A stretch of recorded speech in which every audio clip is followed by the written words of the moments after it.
अमरीका के दरमियान बढ़ती हुई कशीदगी, मुमकिन मुज़ाकरात और पाकिस्तान के इसमें क्या किरदार हो सकता है, इसी हवाले से मजीद तफसीली बातचीत करेंगे। मुझे ब्रेक के बाद ज्वाइन किया है एयर मार्शल सईद अहमद खान साहब ने। एयर मार्शल साहब, प्रोग्राम में खुशामदीद। शुक्रिया। एयर मार्शल साहब, क्या समझते हैं कि इस वक्त सूरत-ए-हाल किस तरफ जा रही है? इस वक्त एक स्टेटस को लगता है कि ईरान की तरफ से जो मौक़िफ़ है वो अपनी जगह पे कायम है, अमेरिका की तरफ से जो मौक़िफ़ है वो अपनी जगह पे कायम है। लगता है कि अभी बज़ाहिर मुज़ाकरात का सिलसिला जो है वो तातल का शिकार है। आप क्या समझते हैं, कुछ बैकडोर डिप्लोमेसी चल रही है, कुछ मुज़ाकरात के हवाले से कुछ हो रहा है? बिस्मिल्लाहिर्रहमानिर्रहीम। डॉक्टर साहब, पहले तो आपका शुक्रिया कि आपने आज अपने प्रोग्राम में इनवाइट किया। देखिए, मेरे ख्याल में जो मुआहिदा है वो जल्द या बादेर हो जाएगा दोनों कंट्रीज के बीच में। ठीक है। क्योंकि जो स्टिकिंग पॉइंट्स हैं सिर्फ वो रह गए हैं, और जो बाकी आप कहें कि 90% पॉइंट्स थे वो रिजॉल्व हो गए। ठीक है। ये जो मोस्ट स्टिकिंग पॉइंट है वो है ऑन ईरान न्यूक्लियर कैपेबिलिटी और उसकी कैपेबिलिटी के वो न्यूक्लियर वेपन्स बना सके। और आप ये जो इराक़ची साहब के दौरे देख रहे हैं ओमान और रशिया के, वो मेरा ख्याल उसी के सिलसिले में है कि किसी तरीके से ये दोनों कंट्रीज भी ऑन बोर्ड आ जाएं उस पॉइंट की इम्प्लीमेंटेशन के। सही। ओमान के साथ अगर आपको याद हो, हमसे पहले ओमान जो था वो सालिसी का किरदार अदा कर रहा है। जी बिल्कुल। और उस वक्त जो है उनके साथ एक मुआहिदा तय हो गया था कि जिसमें ईरान जो है वो अपनी न्यूक्लियर एनरिचमेंट को कंट्रोल करने के लिए राजी हो गया था और ऑलमोस्ट 0% के ऊपर भी तैयार हो गया था। ठीक है। अब ईरान की ख्वाहिश डॉक्टर साहब ये है कि किसी तरीके से ये जो मुज़ाकरात इस नुक्ते पे जब शुरू हो तो उसी जगह से शुरू हो जहां से ओमान के साथ खत्म हुए थे। सही। और इसके लिए ओमान ऑलमोस्ट यानी कि मान गया है, और वो जो है क्या कहते हैं, उन्होंने भी अपना इनपुट जो है वो अमेरिका को दे दिया। ठीक है। जो जहां तक एनरिच्ड यूरेनियम का ताल्लुक है, जब 2015 में ओबामा एडमिनिस्ट्रेशन के साथ JPCO का एग्रीमेंट हुआ था, तो उस वक्त जो है क्या कहते हैं ईरान के पास एनरिच्ड यूरेनियम थी कुछ तकरीबन 11,000 किलोग्राम। उसने वो 11,000 किलोग्राम रशिया को दे दी थी, और रशिया ने अनप्रोसेस्ड या आप कहें कि नॉन एनरिच्ड यूरेनियम ईरान को के हवाले कर दी थी। ठीक है। तो ईरान चाहता है कि अमेरिका को ये एनरिच्ड यूरेनियम ना दे, बल्कि ये यूरेनियम 2015 की तरह दोबारा उधर चला जाए और ये रशिया को दे दें, और वही वाला सिस्टम जो 2015 में हुआ था वो अब हो जाए। अभी जो खबरें आई हैं वो यही है कि रशिया भी ऑलमोस्ट इस चीज के ऊपर तैयार हो गया है। तो जो ये एक सबसे बड़ा स्टिकिंग पॉइंट था वो एग्री अपॉन उनके। अब जो है वो जो एक चीज जो दोनों कंट्रीज के बीच में रह गई है वो है स्ट्रेट ऑफ हॉर्मुज का खुलना और ब्लॉकेड का रिमूव होना। ठीक है। अब जो है ना वो इस वक्त जो है अमेरिका जो है ना वो अपने फीट ड्रैग कर रहा है, लेकिन अमेरिका की तरफ से पिछले 72 घंटों में जो कंडक्ट शो किया गया है, अगर आप देखें तो प्रेसिडेंट ट्रंप ने अपने एक्स के ऊपर अकाउंट के ऊपर कोई ऐसी पोस्ट नहीं की है जिससे ईरानियंस ऑफेंड हो जाएं, और ना ही ईरानियन पासदारान इनकलाब की तरफ से कोई सख्त पोस्ट आई है। ठीक है। तो मेरा ख्याल है कि जो पाकिस्तान की जो सालसी का जो सबसे बड़ा मेरा ख्याल जिसके ऊपर हमें बड़ा खुश होना चाहिए वो ये है कि दोनों कंट्रीज जो हैं वो पाकिस्तान की सुन रही हैं, उन्होंने अपने टेम्परेचर्स को लोअर किया है, और मैं बहुत पुर उम्मीद हूं कि अगले 3 से 4 दिन में ये मरहला भी हल हो जाएगा और स्ट्रेट ऑफ हॉर्मुज खुल जाएगी और क्या कहते हैं ब्लॉकेड खत्म हो जाएगा। सही।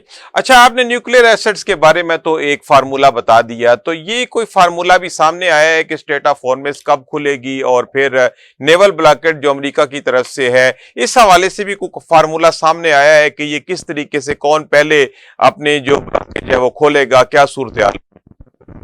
देखिए, इस वक्त जो है ना अमेरिका और ईरान के बीच में यही बहस चल रही है कि पहले आप, लेकिन जो पाकिस्तान ने मेरे ख्याल में जो सजेशन दिया है वो ये है कि दोनों जो है वो एक साथ उठा लें ताकि दोनों की जो पब्लिक है वो सेटिस्फाई हो जाए सही। और दोनों को ये यानी कि फीलर मिल जाए अपने अपनी आवाम के लिए कि दोनों ने जंग को अपने टर्म्स के ऊपर खत्म किया है। सही। तो मेरे ख्याल में ये मरहला भी हल हो जाएगा। ये कोई इतना बड़ा मरहला नहीं है, लेकिन जो मेन चीज है वो एनरिच यूरेनियम था और एनरिच यूरेनियम का मसला मेरे ख्याल डॉक्टर साहब अब हल हो चुके हैं। अच्छा, आप क्या कहते हैं कि इस दौरान कुछ स्पाइलर्स जो इस सारे अमन प्रोसेस को खराब करने में लगे हुए हैं, जैसे इसराइल वगैरह है, क्या उनको नकेल डालने के लिए अमेरिका गारंटी देगा? चूंकि आपको पता है कि जब भी इस तरह के कोई मामलात हो सुलह रहमी की तरफ आने लगते हैं तो फिर इसराइल की तरफ से कोई ना कोई शरारत हो जाती है। तो अभी आप फ्यूचर में क्या देखते हैं कि जब तक मुज़ाकरात चल रहे हैं, मुआहदा नहीं होता, तो इस दौरान मामलात ठीक चलते रहेंगे?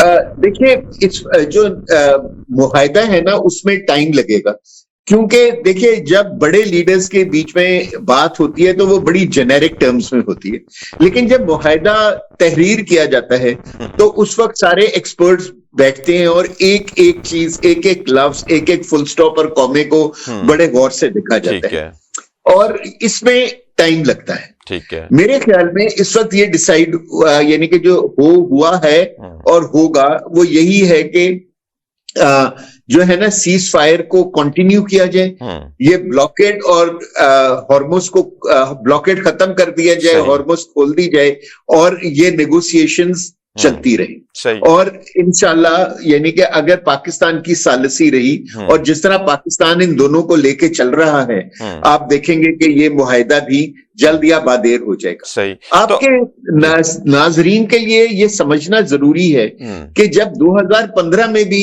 ईरान के साथ अमेरिका का मुआहदा हुआ था तो उसमें भी तकरीबन 20 महीने लग गए थे। जी बिल्कुल। सो ये मुआहदे होने में टाइम लगता है, लेकिन जो अगर आप इजाजत दें तो मैं जो आपके सवाल का पहला हिस्सा था उसके ऊपर कुछ कहना चाहूंगा प्लीज।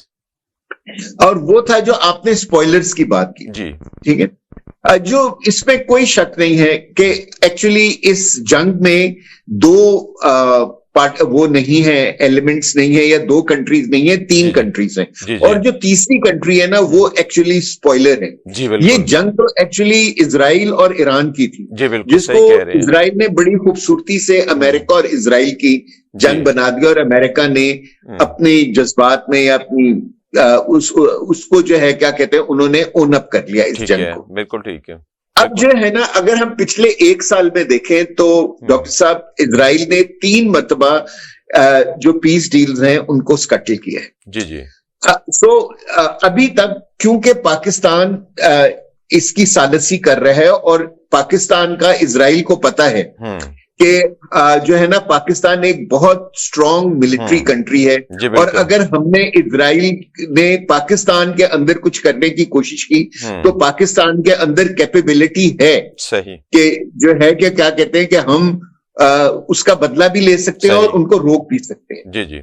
और अगर आप इसीलिए देखें कि जो हमारे जहाज हैं जो सऊदी अरेबिया में मुतय्यन है वो भी एक किस्म का थ्रेट है इजराइल के ऊपर के जी हम आपके सर के ऊपर बैठे हुए हैं, अगर आप इस तरह की कोई उल्टी हरकत ना करिएगा। सही। ठीक है। एयर मार्शल साहब आपके जो सबसे बड़ा प्रेशर है, सॉरी अगर आप जी प्लीज कंटिन्यू कीजिए। इस वक्त जो सबसे बड़ा प्रेशर है ना वो अमेरिका के ऊपर गल्फ कंट्रीज का है। जी बिल्कुल। ऑल्दो ब्लॉकेट से ईरान को बहुत नुकसान हो रहा है, लेकिन स्ट्रेट ऑफ हॉर्मुज के बंद करने से 7-8 वो गल्फ कंट्रीज जो कि क्या कहते हैं सारी की सारी अमेरिका की हलीफ हैं, उनकी इकोनॉमी बिल्कुल क्रम्बल कर गई। सही कह रहे हैं, बिल्कुल ठीक है ना। और अगर ये ज्यादा देर चली तो ये ब्लॉकेट चला तो ये बहुत ज्यादा उनके लिए नुकसानदेह हो जाएगा और उनका प्रेशर अमेरिका के ऊपर बहुत ज्यादा है और मेरा ख्याल है यही वजह है कि अमेरिका अब इस मुआहदे को करना चाह रहे हैं। सही।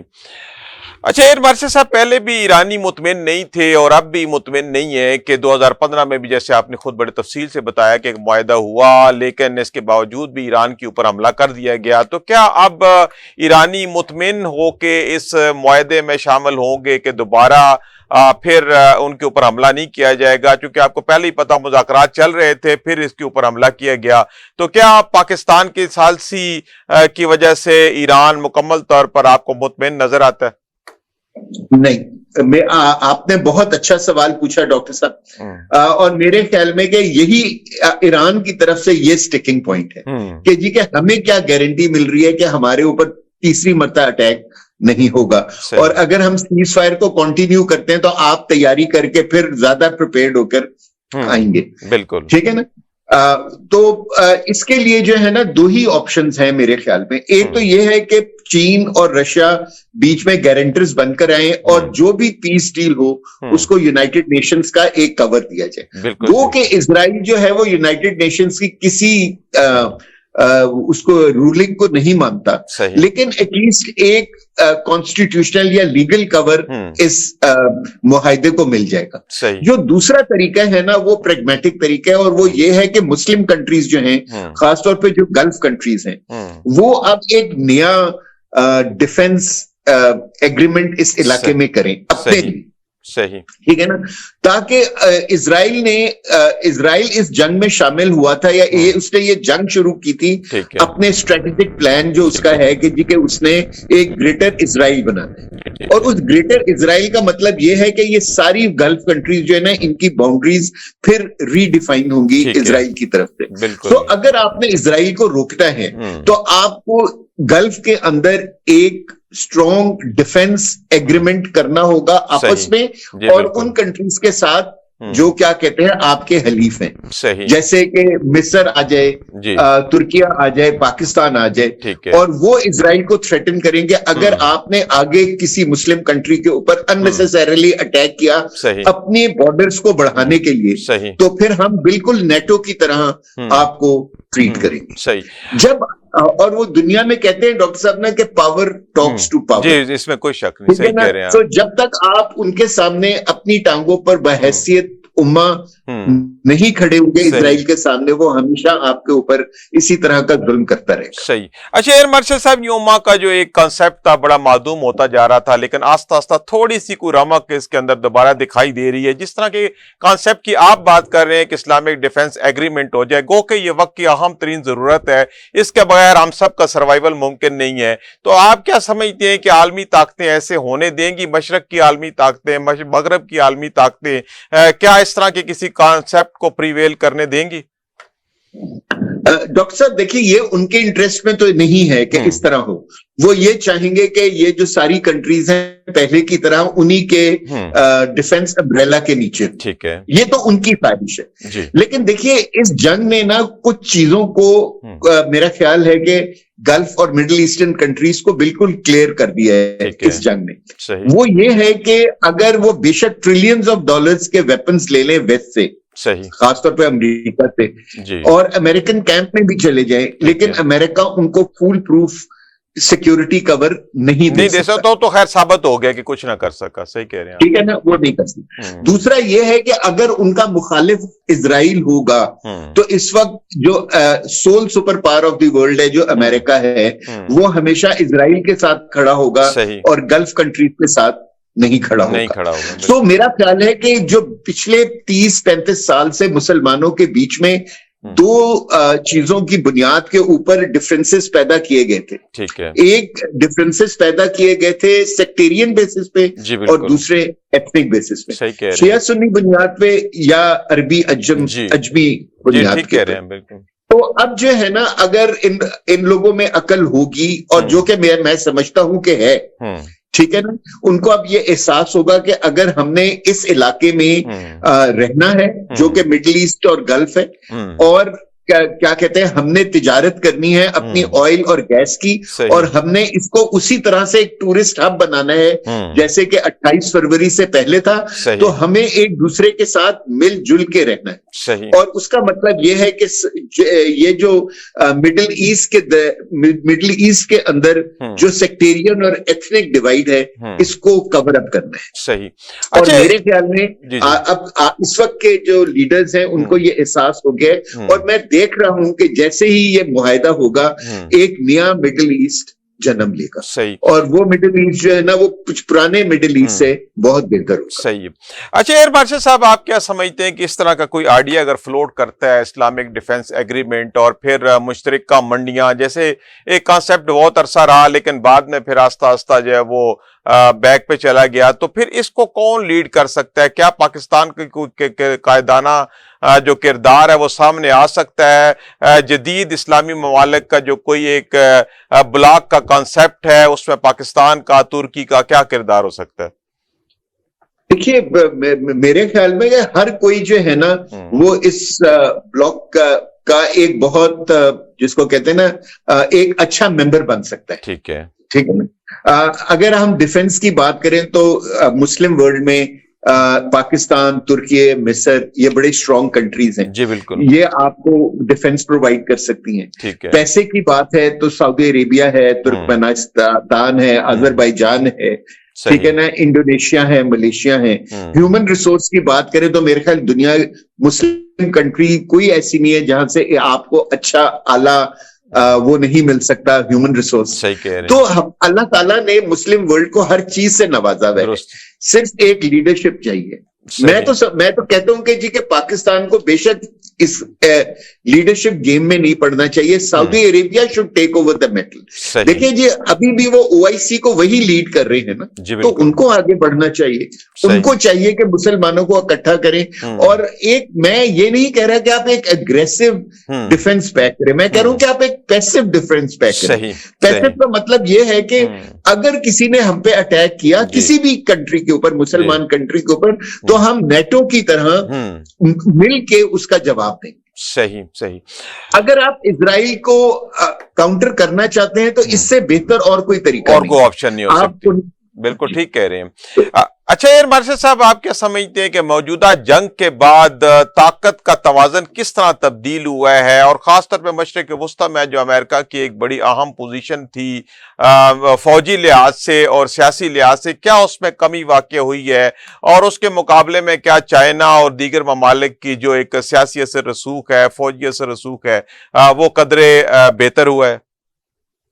जी, मेरे ख्याल में इस वक्त जो है ना, इस जंग में जो ऑलमोस्ट अब आज तो 2 महीने पूरे हो गए इस जंग को, ठीक है ना डॉक्टर साहब, जो है ना, जो दुनिया की सोल सुपर पावर थी, जो कि एक्चुअली 1991 के बाद मिडिल ईस्ट और गल्फ कंट्रीज को एक तरीके से रूल कर रही थी, ठीक है, तो उसने जो है ना, क्या कहते हैं, उसने सबसे ज्यादा इधर नुकसान उठाया है इजराइल की वजह से। सही, ठीक है ना। आज मेरे ख्याल में ना ही कोई मिडिल ईस्ट और गल्फ कंट्री का लीडर और ना ही उनकी अवाम अमेरिका को एक हलीफ मानने को तैयार। ठीक है ना। इजराइल जो है, उसका भी जो ये ग्रेटर इजराइल प्लान है, वो भी खुल के सामने आ गया है। और ये जो कंट्रीज थी जो अब्राहम अकॉर्ड के थ्रू इजराइल के साथ अच्छे ताल्लुकात रख रही थी, और अमेरिका की वजह से वो ये समझ रही थी कि इजराइल के साथ अच्छे ताल्लुकात का मतलब ये है कि हम जो है, क्या कहते हैं, इस इलाके में ज्यादा सिक्योर हो जाएंगे। उनको ये अंदाजा हो गया है कि नहीं, ये दोनों चीजें नहीं होंगी। So, मेरे ख्याल में America has lost its authority as a sole super power of the world in this region. And Israel जो 1973 के बाद ये समझता था कि, और उसने अरबों के दिमाग में ये चीज डाली हुई थी डॉक्टर साहब, कि अगर तुम सब मिलकर भी आ जाओ ना, तो मेरा कुछ नहीं बिगाड़ सकते, और मैं तुम सब पे भारी हूं। सही सही, ठीक है ना। और वो इसी तरह हर मुस्लिम कंट्री को एक एक करके ले रहा था। सही। अगर देखिए आप, सॉरी मैं आप एग्जांपल दे रहा हूं जो बड़ी लोकल सी है, कि बदमाश को ना बदमाशी से रोका जा सकता। सही कह रहे हैं आप, बिल्कुल आपकी बात बिल्कुल ठीक है, बिल्कुल सही कह रहे हैं। आपको जो है इजराइल को इकट्ठी है, और ईरान ने ये करके दिखला दिया है कि लोग पहले ये समझते थे कि इजराइल की सरजमीन पे धमाके नहीं हो सकते, इजरायली नहीं मर सकते, उनकी बिल्डिंग्स नहीं गिर सकती। उन्होंने सब कुछ इस एसिमेट्रिक वॉरफेयर में भी शो किया है कि हमारे पास बेशक एयरफोर्स ना हो, हमारे पास नेवी ना हो, हम फिर भी आप पर ये तबाही नाजिल कर सकते हैं। सही। तो मुसलमानों के पास बहुत कैपेबिलिटी है, अगर इत्तेहाद हो जाए। जी, असल बात यही तो है, माशाअल्लाह, बिल्कुल ठीक कह रहे हैं। अच्छा, इस सारी सूरत हाल के तनाजर में आप क्या देखते हैं कि अमेरिका के जो अड्डे इस वक्त जिनके ऊपर ईरान ने हमला किया और वो काफी हद तक वो डिसमेंटल हो चुकी हैं, इनकी क्या फेट देखते हैं? क्या आप देखते हैं कि ये अड्डे खत्म हो जाएंगे या दोबारा इनको बहाल कर लिया जाएगा? इस सारी सूरत हाल के बाद आप क्या समझते हैं कि अमरीकी अड्डों की अब खित्ते में माजी में क्या, मुस्तकबिल में क्या सूरत हाल रहेगी? देखिए, इस वक्त डॉक्टर साहब, जहां तक मेरी नॉलेज है, सऊदी अरेबिया और कतर ने दोनों ने कह दिया है अमेरिका को कि वो अपने अड्डे खाली करते हैं उनकी सरजमीन पे। ठीक है। अब सिर्फ 3 कंट्रीज रह गई हैं, यूएई, बहरीन और कुवैत। ठीक है। ठीक है ना। और मेरे ख्याल में सिवाय यूएई के बाकी 2 कंट्रीज भी जो है ना, वो अमेरिकन बेसिस को या तो खत्म कर देंगी या उनके साथ कहेंगी कि जी के आप इस इलाके के अंदर या यहाँ हमारे इन बेसिस से आप ईरान को अटैक नहीं कर सकते। सही। ठीक है ना। क्योंकि ईरान जो है फिर नेचुरली वो उसी तरह रिएक्ट करेगा जिस तरह उसने इस जंग में किया है। ठीक है ना। और अभी तो ईरान ने, देखिए डॉक्टर साहब, इनके ना क्या कहते हैं, जो सोशियो इकोनॉमिक टारगेट्स हैं, like desalination plants, electricity generation plants, उनको टारगेट नहीं किया, या ऑयल रिफाइनरीज को। गॉड फॉरबिड अगर वो टारगेट हो जाती तो ये सारी कंट्रीज जो है, जो छोटी छोटी कंट्रीज हैं, ये दहाइयों पीछे चली जाती। तो मेरे ख्याल में कि सिवाय यूएई के कोई और अमेरिका को अपना देश नहीं देगा। और इसीलिए इजराइल जो है, अगर आप इजाजत दे तो मैं बस इस तरह खत्म करूंगा कि देखिए, इसीलिए सोमालिया के अंदर इजराइल जो है ना, वो सोमाली लैंड बनाना चाह रहे हैं। वो एक छोटी सी कंट्री, वो छोटी सी कंट्री बनाना चाह रहा है ताकि वो वेस्ट ऑफ बाबुल मंदब जो है, वो यमन को, सऊदी अरेबिया को और बाकी सारी मुस्लिम कंट्रीज जो है, लीबिया, इजिप्ट, इनको वहां से कंट्रोल करें। सही। अच्छा एयर मार्शल साहब, अगर ये अमेरिकी अड्डे यहाँ से खत्म हो जाते हैं, जो प्लान आप बता रहे हैं, तो उसके बाद फिर इसराइल की क्या वो पोजीशन रहेगी, वो फौजी लिहाज से इस काबिल रहेगा कि दोबारा ईरान के ऊपर या किसी और मुल्क के ऊपर हमला आवर हो? मेरे नहीं ख्याल में। देखिए, अभी भी पहली बात तो यह है कि इजराइल की वो जिसको कहते हैं ना, जितनी भी इज्जत सादात थी वो इस जंग ने खत्म कर दी है इस इलाके। बिल्कुल सही। ठीक है ना। अब जो है, अब और वो जो उसके बारे में एक मिथ थी कि जी के वो इनडिफीटेबल है, वो मिथ भी खत्म हो गई। बिल्कुल सही। ठीक है ना। सो अभी मेरे ख्याल में कि जब वो नया मिडिल ईस्ट बनेगा, और मैं उम्मीद करता हूं और दुआ करता हूं कि वो बन जाए जिसमें ये सारे मुत्तहिद हो जाएं, और अगर ये मुत्तहिद होके कुछ यानी कि स्टैंड लेते हैं, तो फिर इजराइल मेरे नजदीक will be a weaker Israel, जो वो 28 फरवरी पे था। सही है। ठीक है ना। जी बिल्कुल। इजराइल जो कुछ है वो अमेरिका की वजह से है, और अमेरिका भी जो है ना, इन द शॉर्ट टर्म जो नेक्स्ट प्रेसिडेंट्स आएंगे, बेशक वो रिपब्लिकन के हों, वो फिर अब इजराइल की बात नहीं सुनेंगे। और अगर ये स्टेलमेट रहा तो आप देखिएगा कि अक्टूबर में नेतन्याहू जो है इजराइल में इलेक्शन हार जाएंगे, और अगर स्टेलमेट रहा तो फिर नवंबर में Republican party will have a very tough time in America, और अगर वहां डेमोक्रेट्स जीत जाते हैं तो फिर प्रेसिडेंट ट्रंप के लिए भी मुश्किल वक्त शुरू हो जाएगा। सही है। अच्छा, अगर मुआहदा हो जाता है, उसके बाद आप जिस नए खलीजी ममालिक के एक माहौल का जिक्र कर रहे हैं, उसमें फिर ईरान का दीगर खलीजी ममालिक के साथ नॉर्मल ताल्लुकात का होना कितना जरूरी है? क्या मुमकिन हो सकेगा कि ईरान का बाकी जो इस्लामी ममालिक है, खलीजी ममालिक, खासतौर पर सऊदी अरेबिया, उसके साथ एक नॉर्मल ताल्लुकात कायम हो सकेंगे? मेरे ख्याल में डॉक्टर साहब इसके अलावा चारा कोई नहीं। और अगर मेरे और ईरान जो है ना, इस बात को बड़े अच्छे तरीके से समझ गया है। अगर आप पिछले 2 दिन की सिर्फ पोस्ट देखें फॉरेन मिनिस्टर इराक़ची साहब की, उसके नीचे जो है ना, वो जो आखिरी लाइन होती है ना, वो ये होती है कि we are more concerned about our neighbours. ठीक है ना। उनको ये एहसास हो गया है कि यार देखें कि अब ये जो है ना, ये जो आप फिरका वारियत की बेसिस के ऊपर हम लोगों ने जो मुस्लिम दुनिया को डिवाइड कर दिया था, और अपनी जो है क्या कहते हैं फिलॉसफी को लेके मुसलमानों के दरमियानी फैलाने की कोशिश कर रहे हैं, इसका कोई फायदा नहीं है। ये एक बड़ी प्लान्ड किस्म की वेस्टर्न स्ट्रेटेजी थी जिसके तहत मुसलमानों को कमजोर करना था। सही। अब मेरा ख्याल है ईरान को भी समझ में आ गई है, सऊदी अरेबिया को भी समझ में आ गई है, जो 2 बड़े लीडर्स हैं। और अगर आप ये देखें तो पिछले कोई 2 हफ्तों के दरमियान foreign ministers of Iran and Saudi Arabia ने 2-3 मरतबा एक दूसरे से बड़ी तफसीली गुफ्तगू की है। सही। अब और पाकिस्तान इसके अंदर डॉक्टर साहब एक बहुत करीबी किरदार अदा कर रहा है इन दोनों कंट्रीज को करीब लाने में। सही। और आप ये देखें कि कहाँ पहले जो है ये एक दूसरे से बातचीत तक नहीं करते थे, और अब ये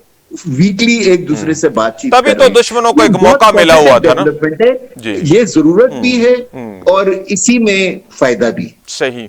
अच्छा एयर मार्शल साहब, आप क्या समझते हैं कि फील्ड मार्शल आसिम मुनीर साहब की जो सफारतकारी है ये किस हद तक कामयाब रही? दुनिया तारीफें कर रही है, हमारे लिए ये एक मकाम शुक्र भी है और एक हमारे लिए एक बड़ा अहम मौका है कि पाकिस्तान उभर के एक अहम तरीन ममालिक की फहरिस्त में आ गया है। आप क्या समझते हैं कि फील्ड मार्शल आसिम मुनीर साहब की सफारतकारी कैसी रही? सुपर्ब एंड एक्सीलेंट, ठीक है ना, इसमें तो कोई शक ही कोई नहीं है। देखिए ये सारी चीजें जो है ना, ये जो पाकिस्तान को ये एग्जॉल्टेड प्लेस मिली है, ये मिली है मई 2025 की फतह के बाद। सही बात, ठीक है ना। पूरी दुनिया जो है वो जो विक्टर है ना उसके साथ खड़ा होना पसंद करती है। सही बात है। और लकीली जो पहलगाम इंसिडेंट ने इंडिया का सही चेहरा जो है वो पूरी दुनिया पर आश्कार कर दिया कि इस वक्त इंडिया में एक ऐसी हुकूमत है जो अपने लोगों को मारना अपने पॉलिटिकल मकासद के लिए भी है, उससे भी नहीं वो रुकती है। ठीक है ना। और ये जो पाकिस्तान के बारे में एक जनरल इंप्रेशन पूरी दुनिया में उन्होंने बिलियंस ऑफ डॉलर्स खर्च करके बनाया था कि पाकिस्तान एक टेरर हब है और वो अपने लोगों के ऊपर भी जुल्म कर रहे हैं और नेबर्स के ऊपर भी जुल्म कर रहे हैं, वो सारी जो है ना वो उनका जो पैसा था वो जाया हो गया और पाकिस्तान माशाल्लाह इस कॉन्फ्लिक्ट के अंदर एक बेहतरीन सालिस के तौर पर उभरा। देखिए फील्ड मार्शल साहब बहुत तारीफ के मुस्तहिक हैं, लेकिन हमारी जो पॉलिटिकल गवर्नमेंट है वो भी बहुत तारीफ जी, इसमें भी कोई शक नहीं, उन्होंने बड़ा काम किया, मिल के एक बेहतरीन तरीके से काम किया। सही कह रहे हैं। कुछ गल्फ कंट्रीज में और अमेरिका में कुछ के अंदर हमारी मिलिट्री का बहुत इन्फ्लुएंस है जी, बिल्कुल, और कुछ कंट्रीज के अंदर हमारी पॉलिटिकल लीडरशिप की बहुत बिल्कुल सही है जी, बिल्कुल ठीक है ना। जब दोनों ने मिल के किया तो माशाल्लाह आप देखेंगे आज दुनिया का आप कोई न्यूज़पेपर उठा ले, कोई न्यूज चैनल खोल ले, पाकिस्तान का जिक्र होता है और अच्छे तरीके से। सही बात है, बिल्कुल ठीक कह रहे हैं। आज जी ठीक है, हम बिलियंस ऑफ डॉलर्स भी खर्च करते तो हम ये मुमकिन नहीं था, इमेज नहीं बिल्ड कर सकते थे जो अल्लाह ताला ने हमसे खुद बनवा दिया। सही है। अच्छा एयर मार्शल साहब, इस सारे मौके ने हमें कितना अपॉर्चुनिटी फराम की है कि हम पाकिस्तान के लिए कुछ कर सके, खासतौर पे जैसे डिफेंस एक्सपोर्ट के कुछ आगे एवेन्यूज खुले हैं, फिर डिफेंस के रिलेटेड ट्रेनिंग के एवेन्यूज खुले हैं, जैसे पाकिस्तान ने एक मिलिट्री एग्रीमेंट किया है, डिफेंस एग्रीमेंट किया है सऊदीया के साथ। क्या इस तरह के मजीद एग्रीमेंट्स भी हम करने जा रहे हैं, कोई डिफेंस एक्सपोर्ट को बढ़ाने जा रहे हैं? देखिए अगर आप सिर्फ पिछले एक साल में देखें तो 3 मेजर डिफेंस पैक्ट्स हुए, एक सूडान के साथ, एक क्या लीबिया के साथ और एक अजरबैजान के साथ। ठीक है ना। अभी सूडान और जो क्या कहते हैं लीबिया वाला है वो सऊदी कंसर्न्स की वजह से सुना है कि होल्ड पे चला गया, लेकिन अजरबैजान वाला थ्रू हो रहा है। ठीक है ना। अब देखिए जब हम पे सैंक्शंस लगी थी डॉक्टर साहब, तो पाकिस्तान ने डिसाइड किया कि हम अपने पांव पे खड़े होंगे, हम अपने ह्यूमन रिसोर्स डेवलप करेंगे और वो ह्यूमन रिसोर्स हमें वो स्ट्रेंथ देगी जो कि हमें आगे लेके जाएगी। और डिफेंस की फील्ड के अंदर अल्हम्दुलिल्लाह हमारे जो सिविलियन जो इंजीनियर्स हैं और जो सारे साइंटिस्ट हैं, उन्होंने हमें एक बेहतरीन काम करके दिया है।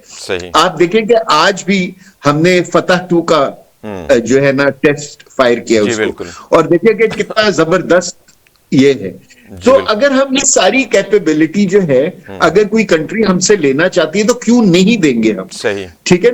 जिस तरह अमेरिका, देखे अमेरिका की जो सबसे बड़ी एक्सपोर्ट है या यूरोप की जो 1945 के बाद सबसे बड़ी एक्सपोर्ट है वो तो उनका डिफेंस इक्विपमेंट है। बिल्कुल डिफेंस इक्विपमेंट, बिल्कुल सही कह रहे हैं। ठीक है ना।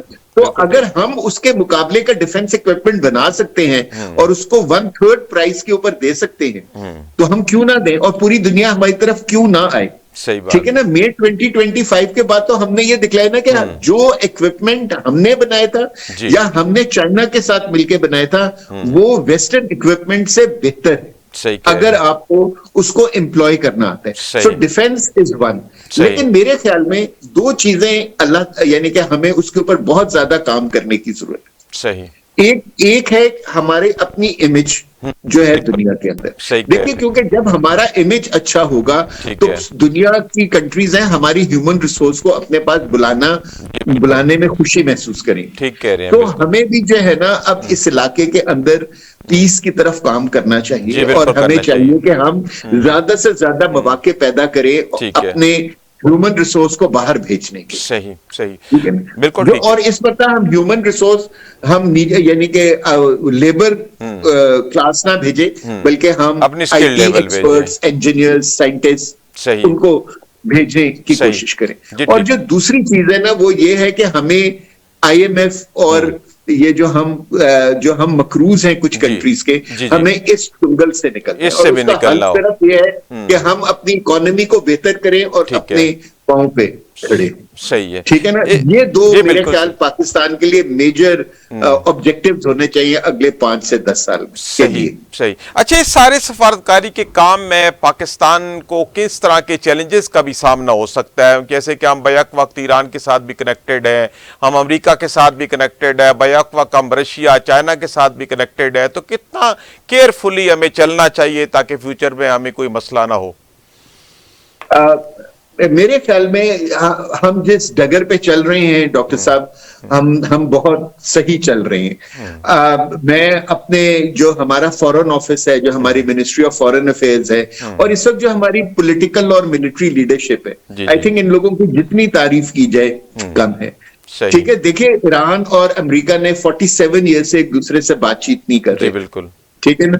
हमने उनको अपने मुल्क में बुलाया, हमने उनको एक दूसरे के आमने सामने बिठाया और उन्होंने 21 घंटे आपस में बातचीत की। सही बात। अब आप ये देखें कि प्रेसिडेंट ट्रंप ईरान को ऑफर कर रहे हैं कि जी के वो फोन उठाए, जब भी ईरान ने कोई डील करनी है वो फोन उठाए और अमेरिकन से डायरेक्टली बात करे। जी बिल्कुल, ठीक है ना। सो हमने वो भी कर लिया।